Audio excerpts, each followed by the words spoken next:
This movement ends up showing that it is further reinforcing cyber and information special operations.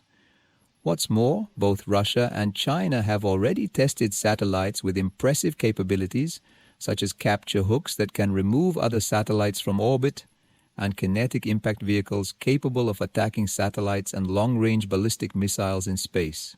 In May, a high-ranking U.S. Defense Department official addressed a House Armed Services Committee hearing regarding Russia's development of an indiscriminate nuclear weapon meant for space deployment.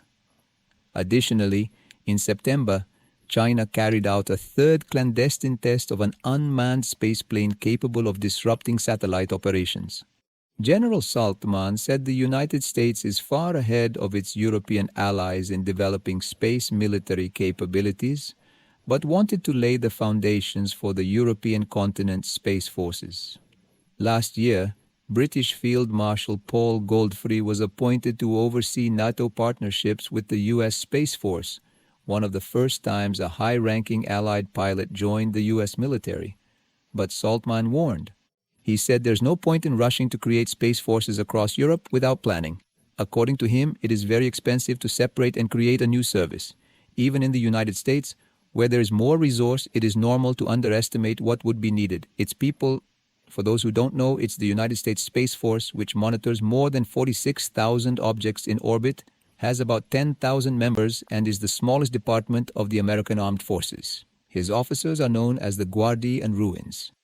Building these defense capabilities in space is so expensive that the United States relies heavily on private companies, raising concerns about the power of billionaires in an industry where regulation is still minimal. One example is SpaceX, led by Elon Musk, which has increasingly been working with the U.S. military and intelligence through its Starshields division. This unit develops satellites in low orbit to track missiles and support intelligence activity.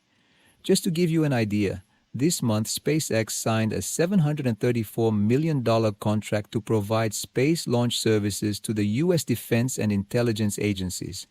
And even with concerns about Morris's somewhat unpredictable behavior and news that he has been in frequent contact with Russian President Vladimir Putin, Salzman said he has no qualms about the U.S. government's collaboration with SpaceX, while people crossing the Mediterranean.